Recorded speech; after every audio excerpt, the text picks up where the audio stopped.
With one of the best savings rates in America, banking with Capital One is the easiest decision in the history of decisions. Even easier than choosing Slash to be in your band. Next up for lead guitar. You're in. Cool. Yep, even easier than that. And with no fees or minimums on checking and savings accounts, is it even a decision? That's banking reimagined. What's in your wallet? Terms apply. See CapitalOne.com/bank for details. Capital One N.A. member FDIC. Need weekend plans? Check out what's happening at your local Lowe's. Weekending at Lowe's gives you and your family the opportunity to make us your weekend destination. Stop by for free workshops, events, and activities for everyone to enjoy. We're getting active with fun local events like our upcoming Lowe's Bucket Ball Challenge and Kids Workshop. Visit Lowe's.com/events for our full event lineup. Count on Lowe's for all of your home improvement needs. And now, activities in your community with Weekending at Lowe's.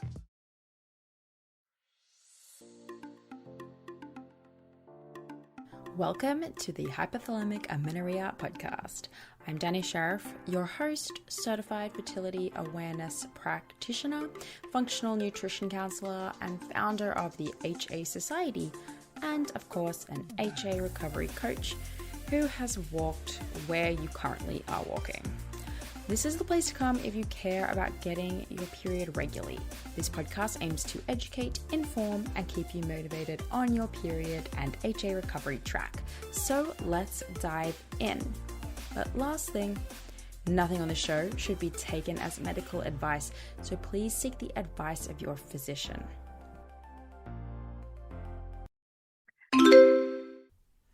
Y'all, we have been trying to record this for like 30 minutes. So here we go. Take 580. Hey, did you know that we support people with HA, low progesterone, anovulation, short luteal phases, and all of the types of challenges that come up with infertility? Dani and I are practitioners that have helped hundreds of women beat HA, regain fertility, and get pregnant naturally. We are here to break the status quo of spending tens of thousands of dollars on IVF treatments for women who have issues that can absolutely be solved naturally. Yes. Oh my gosh. Yes. So we do this with our signature program that restores ovulation to regain healthy menstrual cycles. And if you're ready, get pregnant completely naturally. On top of our one-on-one sessions, our fertility program even includes a styling session with Samantha Dawn, who is a body positive stylist. She's also our personal stylist. Yes. And an expert in helping you to dress your new and nourished body. This is so important that we don't even need to convince you on how important this is. We want you to relearn how to nourish your body, claim your fertility, and feel confident in your clothes as your body changes. It doesn't have to be painful.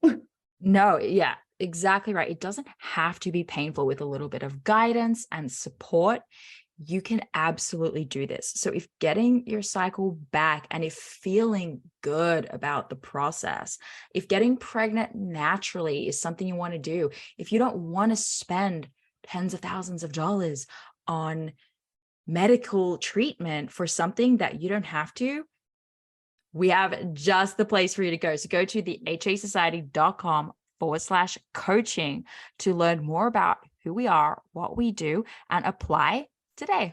Yeah, we look forward to supporting you. That was good. Do you like that one?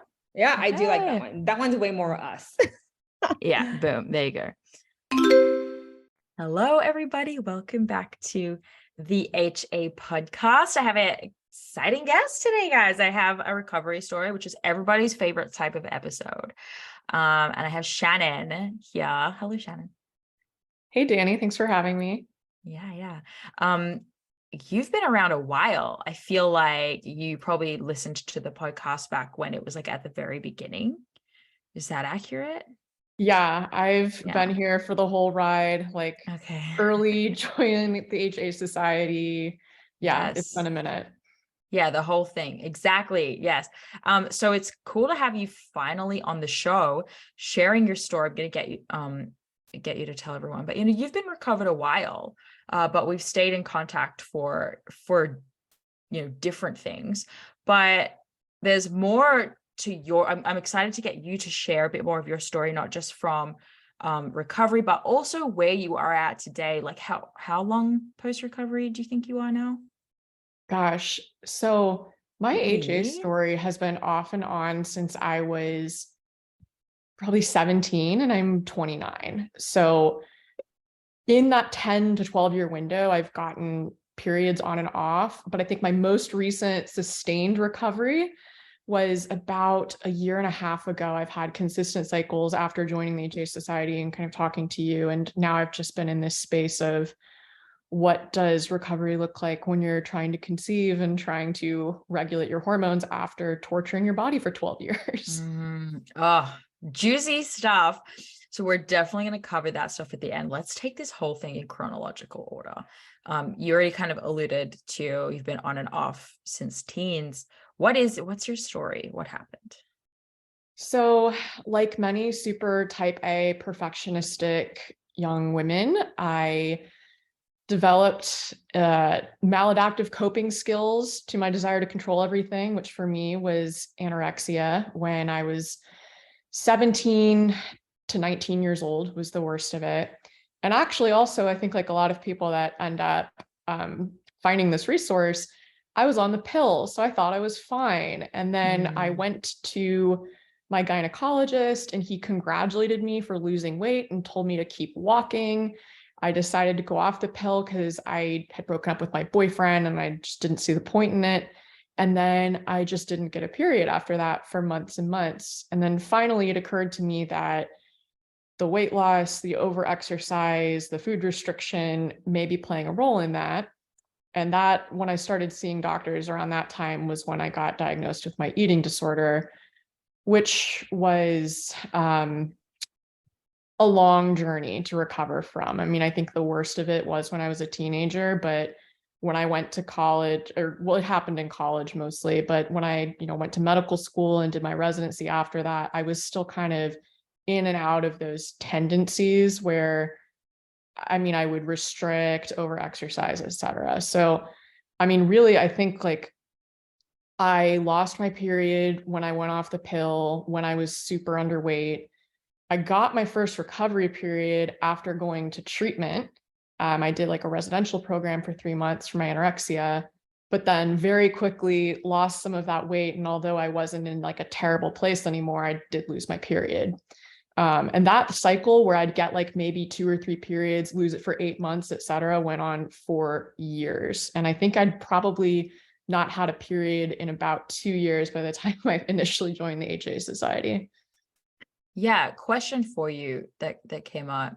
So were you eventually like told that you no longer have the eating disorder, but you still continued to have missing periods?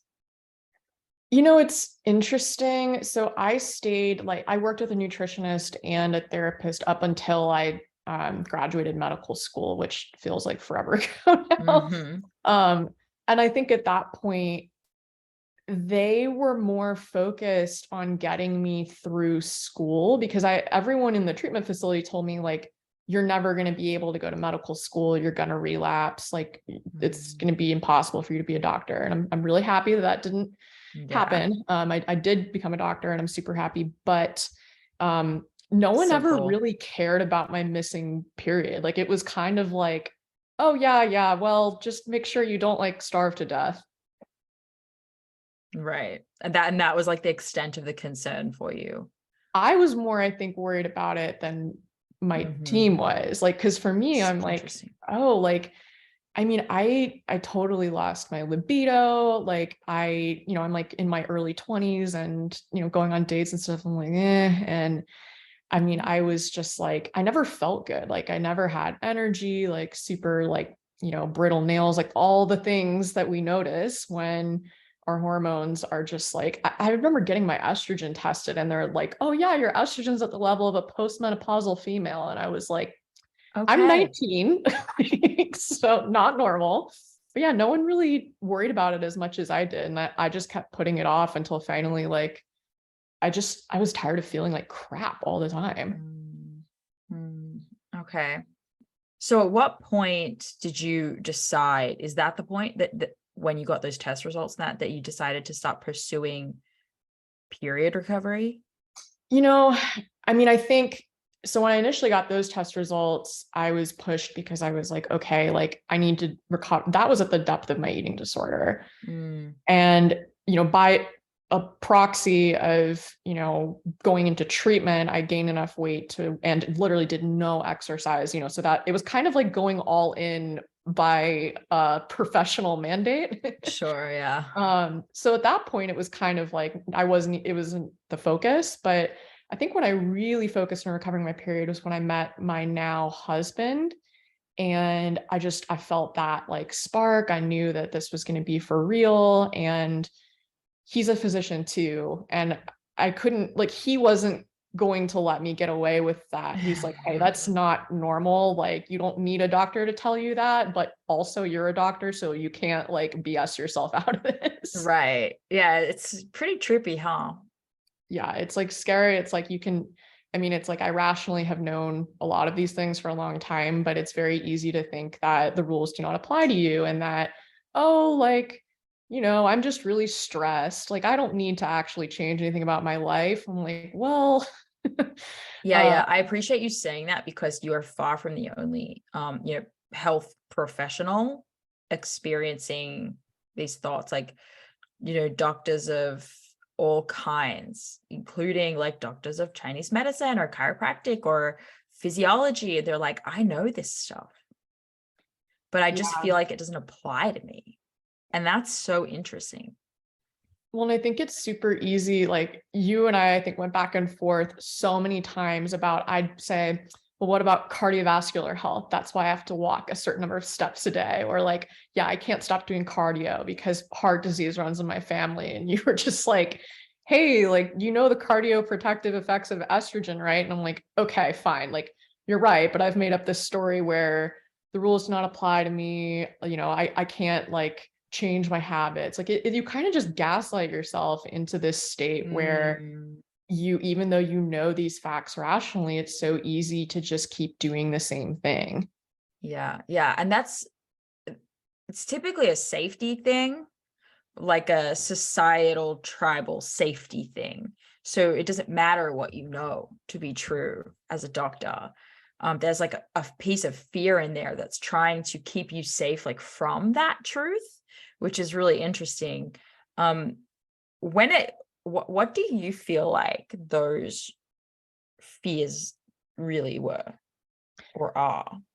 I mean, going back to when my eating disorder initially developed, it was bred out of just feeling totally out of control and lonely. I mean, my boyfriend at the time had gone to college and I was still in high school, wasn't getting along with my friend group, was spending all of my spare time working in a cancer research lab alone. And I think it was just like, I want to feel like I can control something in my life because nothing feels in control. And, when I continued to kind of go back and forth on getting my period, not getting my period, I think any time that I was losing my period, it was, okay, life is stressful, life is hard.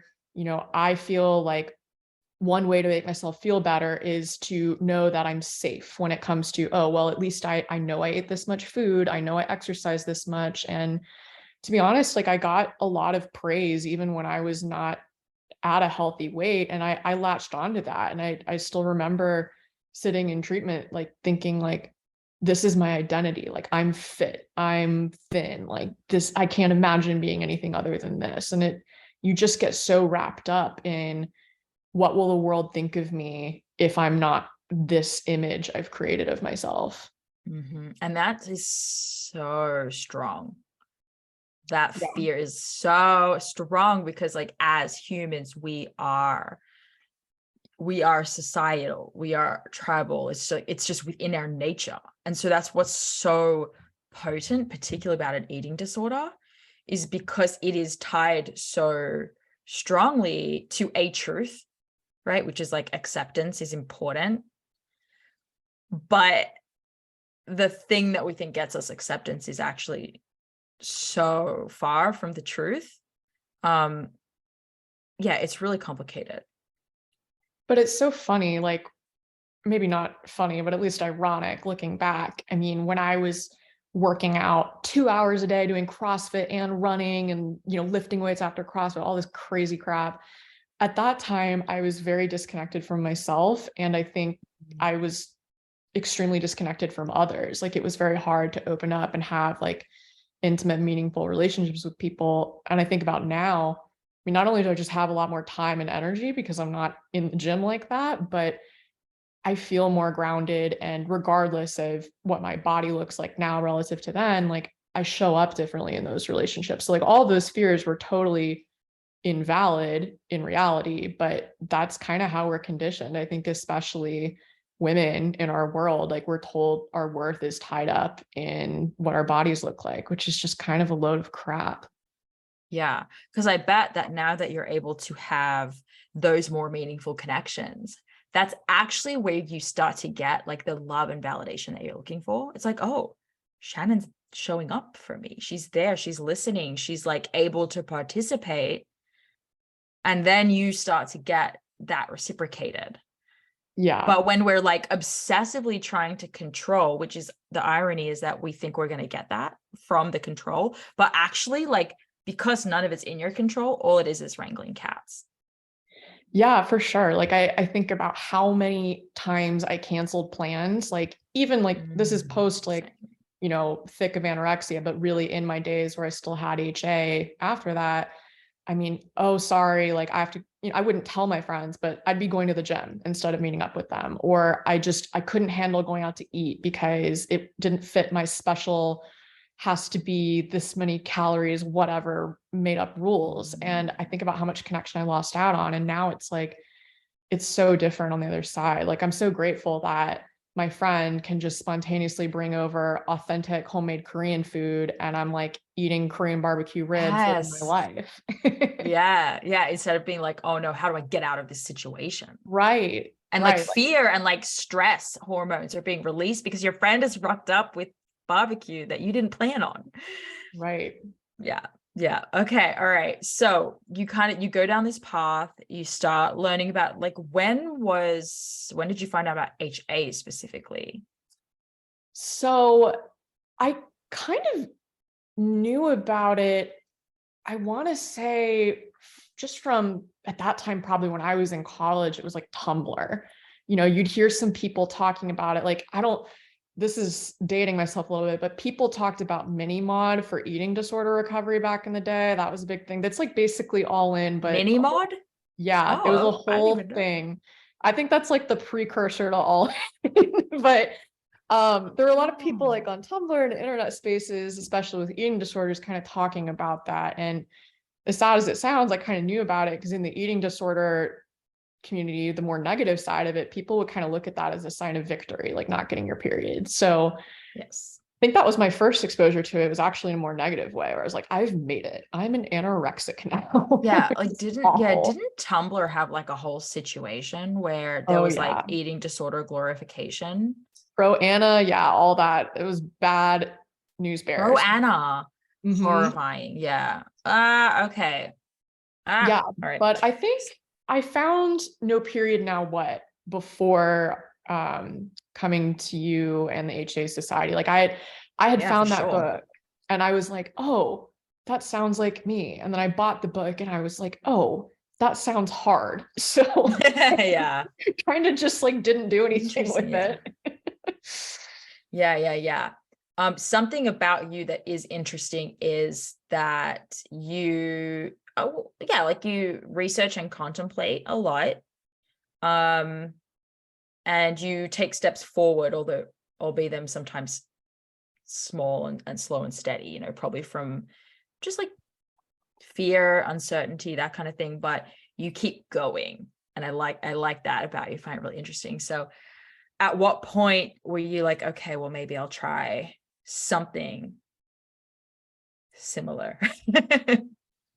I think what it was for me is like my physical symptoms were getting to the point where I just had to accept that the only way to change them was to do something different. And I noticed, honestly, probably one of the biggest negative symptoms I had was my extremely uncontrolled anxiety. Like my anxiety was never worse than when I had HA, and it was like palpable. Like I could just like sit there and like shake. And, you know, I'm never gonna say that I'm this super zen, never anxious person. That's just not my natural state. But I mean, now I'm like, I wouldn't say that I'm like crippled by anxiety like when I had HA. And I think at that time I was like, at this point, I just want to feel better. Like, you know, I'm always cold. I'm always wanting to crawl out of my skin. Like, fine, like I'll try eating more and see if I can like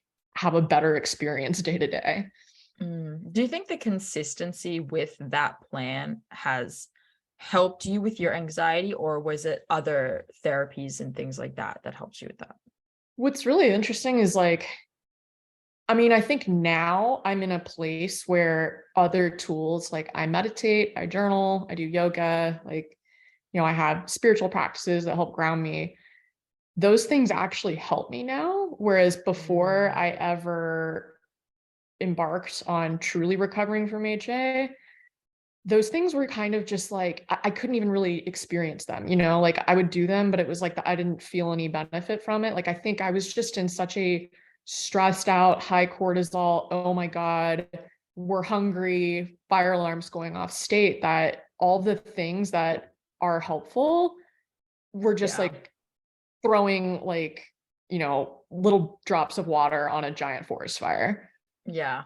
That's why I ask, because it's you know, people can tell us to meditate till the cows come home, but if we're running zero estrogen, and you know, like we're gonna be in an anxiety state. And so like, sometimes it takes a bit of white knuckling into like eating more and just getting started with the process eventually for like traditional stress management to work.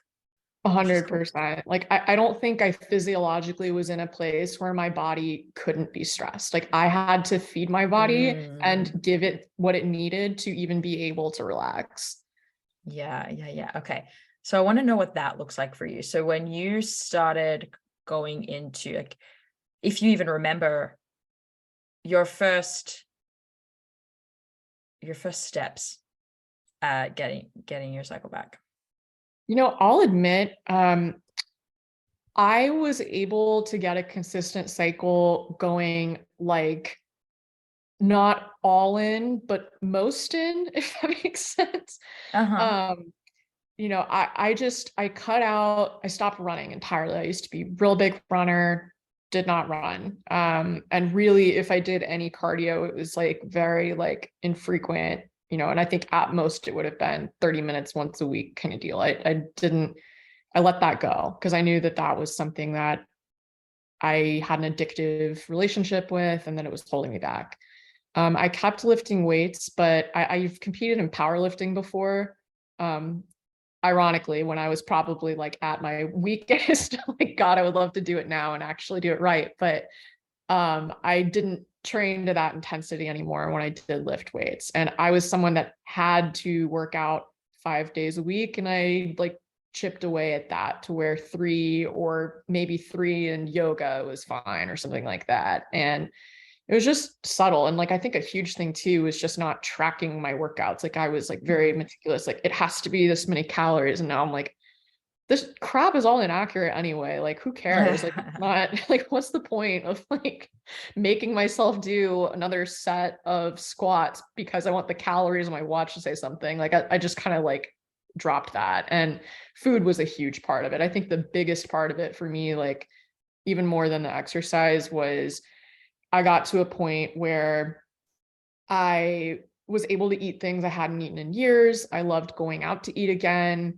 I was consistently, like, even when not going out to eat and you know, having foods I don't usually have, even at home, was consistently eating more than I was before. And like, I'm realizing, as active as I generally am, like in my job and in day-to-day life, like I just needed more than I thought I needed. And I couldn't compare myself to calculators and other women. Like, I'm tall, I'm fidgety, like I just needed more fuel than I ever thought I would. Yeah. And I think that, you know, I've always kept in mind for you too, like or med school, and being in your first years of that and having very little control over your schedule, being on call, like these are all constantly changing variables in your life that are highly stressful. Even though they may not, even though sometimes I'm sure they may not be acutely like, panic. You're always on and always having to like show up. And that is not like a standard situation. Yeah, I think that's one thing you really helped me to see, was that I live already a pretty stressful life because of my job. Like I'm an oncologist, so a lot of life and death and heavy situations day to day. I mean, I love my job, but like, yeah, it takes a toll. And last year, especially in my first year of fellowship, I mean, I was working sometimes 36 hours with an hour of sleep multiple times a week. And I think you helped me to see like, hey, like if you're going to do this and continue to cycle, like you're going to have to like take some extra steps. Like you absolutely cannot have coffee before breakfast. You should not work out when you haven't slept in over 24 hours, like seemingly very obvious things. But I was able to keep cycling, even working those call shifts like once or twice a week for an entire year, which is huge for me, when before I just used to lose my cycle like the drop of a hat. Yeah, I think we had this conversation kind of recently where like we can get annoyed or frustrated when the chart doesn't look perfect, but sometimes you also have to zoom out and be like, hey, I kind of made a few choices about like my life and my profession, and so this chart just kind of accurately reflects that I'm doing my best. Yeah, and I think that's the key, is like, okay, control what you can control. Like obviously I cannot control if someone's paging me at 3 a.m, but I can totally control like, okay, am I going to fuel myself? Am I going to rest? Am I going to find a way to let go of all of the stress I have left over from getting woken up all night? Like that's been huge. I think it's just learning to adapt to my circumstances instead of just like white knuckling my way through. Yeah, feeling like we're all doing this. Like, no, we're not. Trust me. Like, I work from home. I'm sleeping. Like, I'm not being paged at 3 a.m. You know what I'm saying? So, I think everyone does need to kind of like take some stock of their circumstances. Be like, okay, well, like, what is actually, probably more psychologically challenging or even just physically taxing than I'm giving it credit for, because in this world, we do not give stresses and like enough credit. No, even the good stressors, like, I mostly work from home a good part of the year now because I do clinical trials and I'm more research oriented. But, I even think like, okay, like days when my husband is gone on call, and I'm like managing everything at home, like even though I'm here, I'm like, yeah, like it is kind of stressful when I have to, take care of all of the housework and plan our food and shop and do all those things. I'm like, even if it's just mild, good stuff, like going to the grocery store, like having a busy packed schedule does take its toll. So it's like, how do you counteract that with things that really give you that chance to breathe and let go of all of those stressors? Yeah. We are always thinking about like the next thing. Like, okay, I have tomorrow off. And because I've been working for the last like 6 days, there's tons of housework to do. And that's all you do all day. And you're, walking around the house and doing all these chores just as much as you would at home. And it's just like, when do we stop and just relax? That happens to all of us. Yeah, definitely. Yeah. Okay. So we talked like about, okay, you were able to cycle and all of this stuff. What though do you think was this most recent time, now that you've been like a year and a half or so consistent, what do you think were the most important things for you to like get that initial period? The Holistic Hypothalamic Amenorrhea Practitioner certification will be opening enrollment as of January 28th. So if turning your mess into your message and creating a career or adding recovery coaching to your existing health practice sounds like a path that you want to take, this is the certification for you. The HHAP, or the HAP, is an accredited course that is the only certification specifically for HA coaches and practitioners. In this program, Ashley and I have laid out our entire framework for working with women with hypothalamic amenorrhea. We're teaching you everything from the physiology to our intake process to protocol development, tracking progress, making adjustments, and all throughout we're teaching the soft skills needed to help get buy-in from your clients so that they can make the meaningful changes that are necessary to recover for life.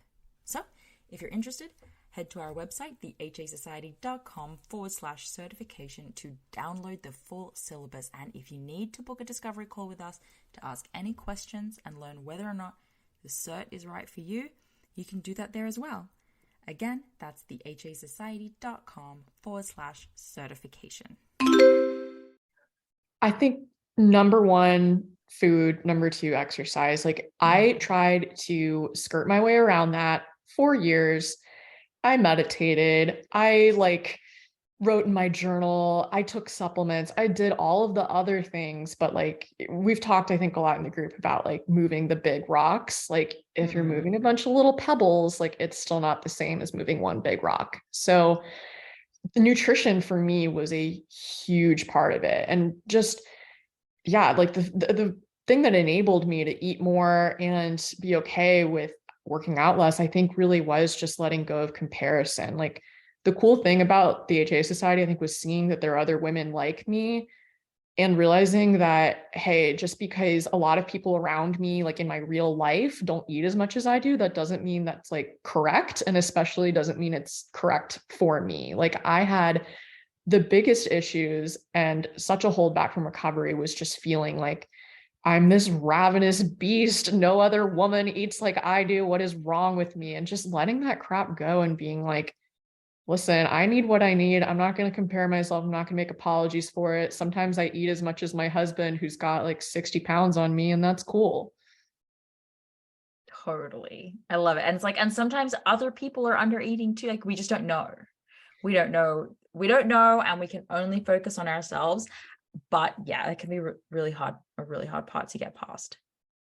Yeah. And I think just that I still struggle with this, but it's a work in progress. Just learning that nothing is static and just the stressors are dynamic. So are the body's needs and responses to those stressors. I've totally realized in the past few months that luteal phase hunger is a thing for me. I get super hungry. I'm tired.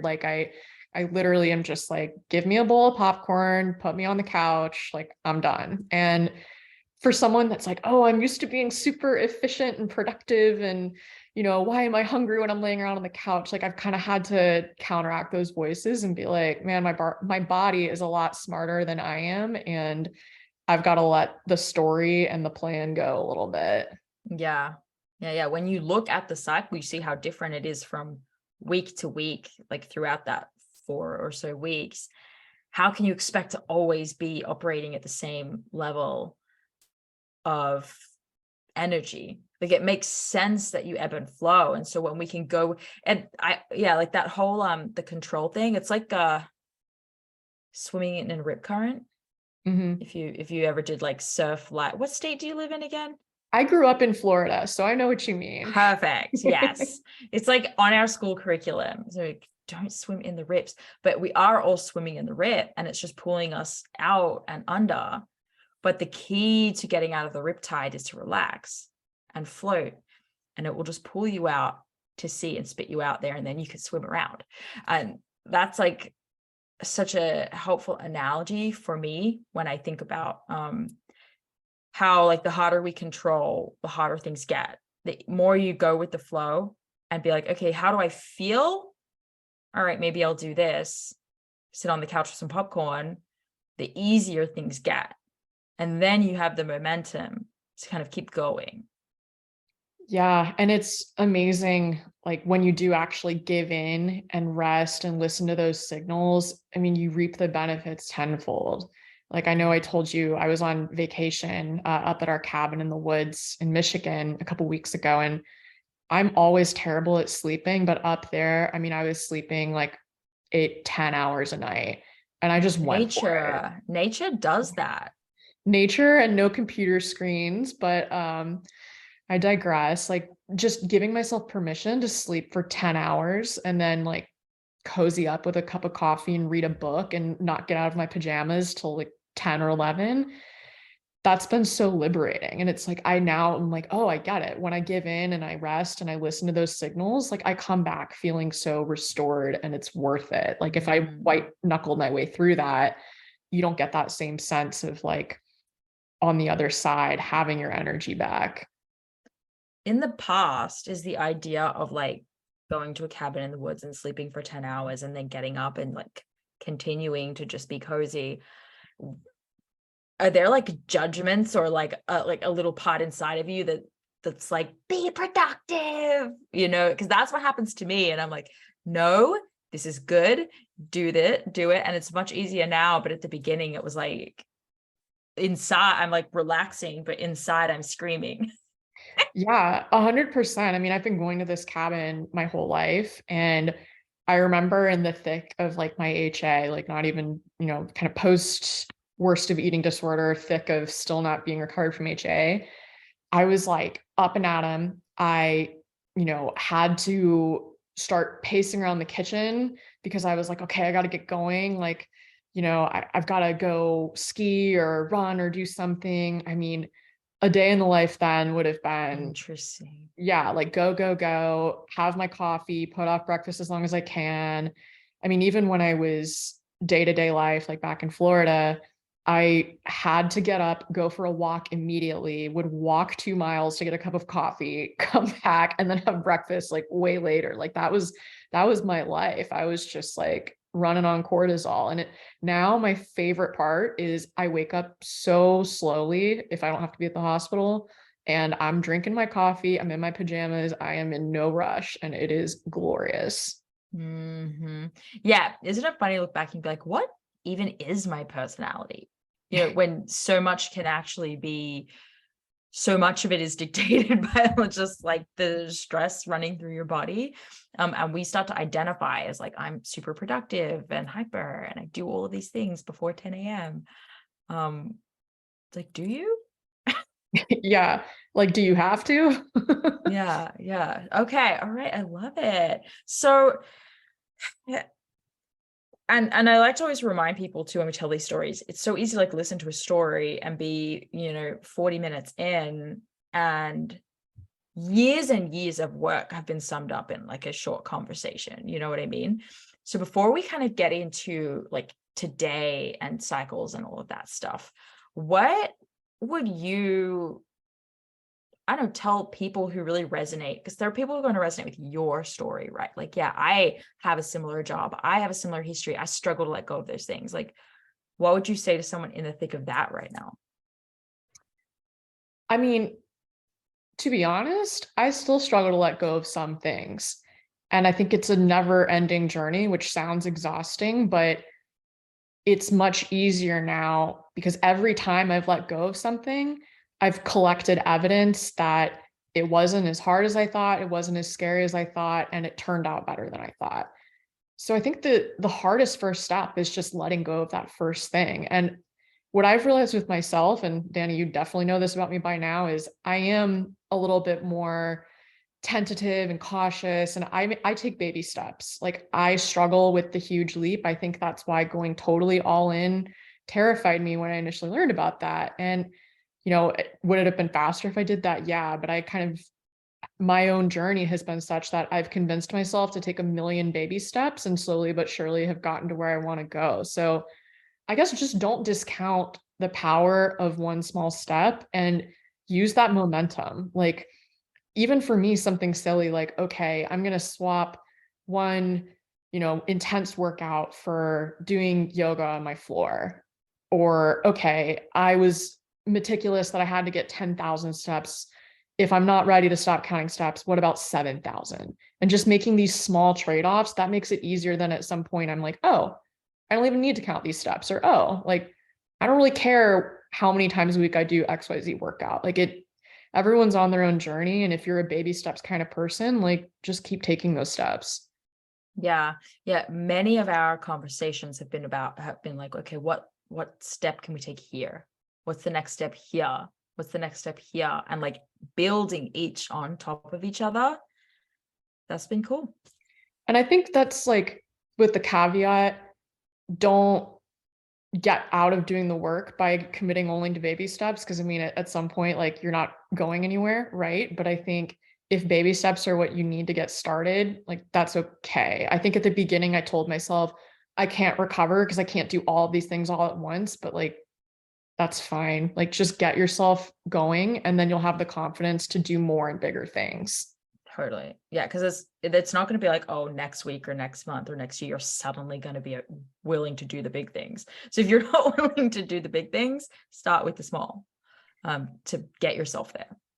Yeah. And I now feel like after taking a million baby steps, I can wrap my head around taking those bigger steps. Exactly. Like at some point you kind of just you'll take baby steps long enough where you'll be like, okay, I'm kind of bored of this and I'm ready to like make some moves. And like, I have enough confidence now that I can do this. Yes. And I tried the baby steps and they take too long. Yeah. Like, let's go. Yeah. I love that. Okay. So you're like a year and a half in almost. You've been cycling regularly. Challenges for most people do not have a perfect cycle all the time. 365. It's just not reality. Do we aim for it? Yeah, of course, right? Like just as a doctor, you're trying to get people to have like textbook perfect lab results. They may not get there, but it's something that you're going to strive for. And so that's always our goal. For you, luteal phase would typically be the issue. You tend to ovulate just fine. Would you add anything to that?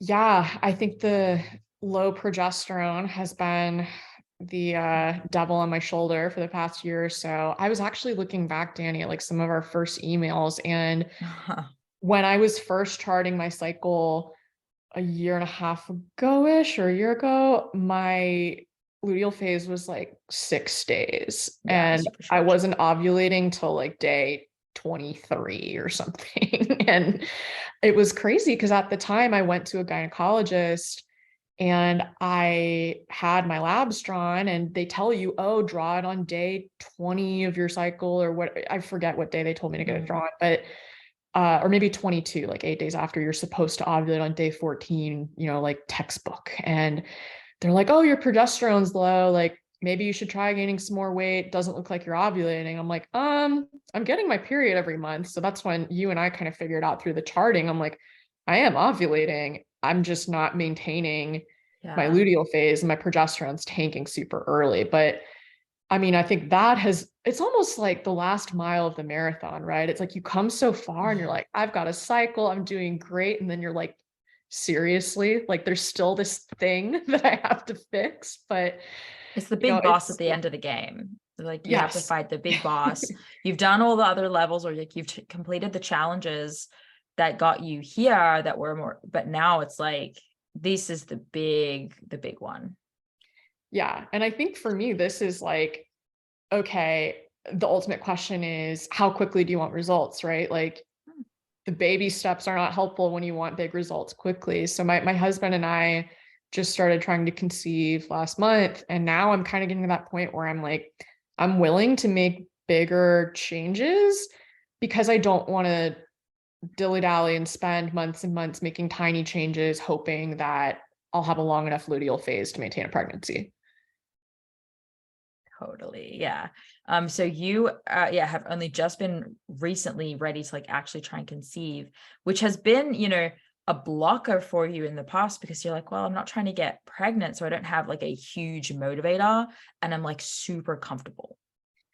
I really wish I could like say to myself in the past and to anyone else dealing with this right now, like, don't wait. Like, why would you want to put off dealing with this problem until it is a problem? Like, take care of it before you're like, oh man, I'm trying to get pregnant and, I really have to make major shifts because I put this off until now. Like, I wish I could just go back and be like, hey, fix this so that when you want to conceive, you can conceive. Yeah, but but like you probably wouldn't have listened. You're right. You know me. Because we did have those exact conversations. And that is what's interesting about it, is like we have spent a majority of the time on this one challenge, right? That's like probably linked to those big rocks that have been hardest for you to move. And that's just because of, fear, lack of like strong motivation. There's probably also just a part of you that's just like, I'm busy. I'm busy, I'm bored. I don't want to like keep working on this all of the time. I'm like going around and around in circles. And there was conversations about like, okay, well, just so we know, when things look like this, pregnancy is hard. So when you are ready, this will be really important. And so we did know that, right?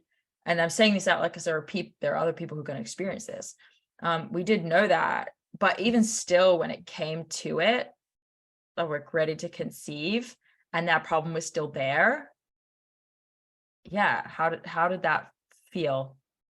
I mean, I'm so stubborn, this, and I struggle a lot with change. I think a big part of how I deal with being in a high stress emotional field is I do get a little bit attached to certain routines and practices in my life. Like I'm like, I need something to feel stable, right? So, I mean, I think now it's kind of just like, okay, like I can maintain a sense of stability and do what I need to do to get pregnant. It's just going to take a little bit more investment into the things that make me feel stable, that aren't like, oh, like this is how I eat, this is how I work out. And I mean, I think I've certainly come a long way. Like I've had charts lately with double-digit luteal phases, which is literally double what it was a year ago. It's like, I'm surprised and excited. Not surprised because you've been a huge help, but I'm excited and surprised at myself that I was actually able to get that point. But yeah, now I think it just feels like if you're constantly asking yourself your why, it kind of forces you to do things that maybe you're not comfortable doing. And, yeah, if I could go back, I wish I could have like reasoned with my stubborn self a little more and been like, hey, your why is pretty big, so why put this off? But everyone's on their own journey. And yeah, I mean, I'm at a point where I'm kind of just like, okay, I've had HA in the past. I was able to get over that. I had super irregular length cycles. Now they've regulated. I was ovulating day 23. Now I'm ovulating, like I've ovulated on day 14, which is wild. So it's like recognizing like, hey, like it feels like a lot of work. You're doing all this work, but you're getting places and you just got to keep doing it. And like, what would it look like to take a bigger step? You've proven to yourself that like these things work. So if I'm not getting pregnant, can I trust that if I go deeper in this direction, maybe I'll get out what I put in, sort of thing. That's where I see you are now.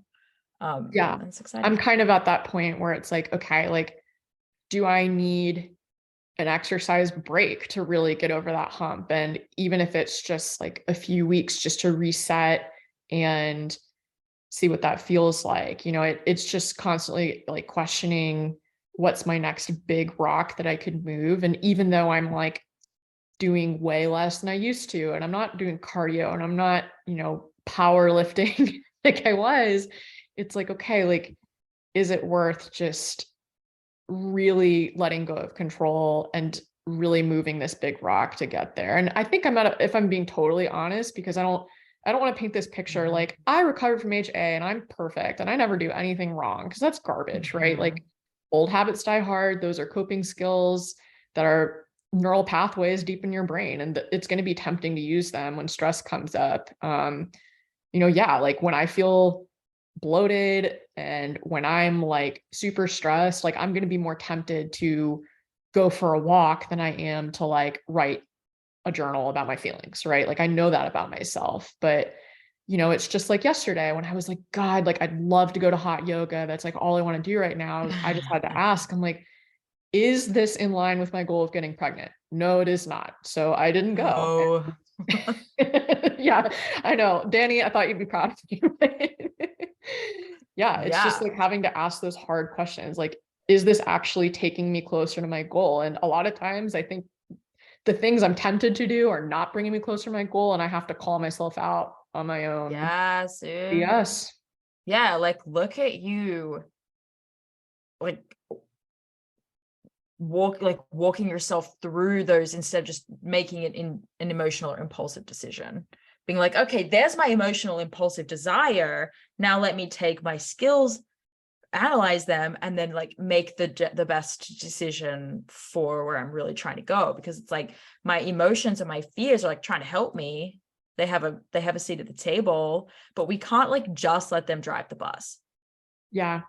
Yeah. It's really like that pivotal moment when you get to decide what to do next. And, you know, realizing that while it feels like you're taking control to give in to whatever urge you have, whether it's, I don't need carbs with this meal, or, oh, I can go to hot yoga, it's just one time, it'll be fine. It's like, okay, I'm not actually more in control if I do these things. I'm relinquishing control to a piece of me that is not taking me where I want to go.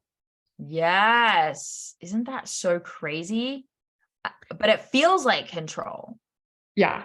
Yeah. It's that, I mean, those old habits, I mean, they kind of give you that rush where you're like, oh yeah, like this feels good. I feel that rush of, you know, sweating or not feeling full after a meal, like that old goal, right? Of just like, I want to feel this certain way that I think I'm supposed to feel because I want to be like fit, light, whatever, like this icky stuff. And it's like that there's still a piece of my brain that I think sometimes is like, yeah, that'll feel good. But then I think about, okay, waking up to pee 6 times a night, having terrible sleep, no libido, really brittle nails, like really high anxiety, like none of that felt good. And those are the habits that are going to bring me to that place. Dude, look at that. You summed it up perfectly. Thanks.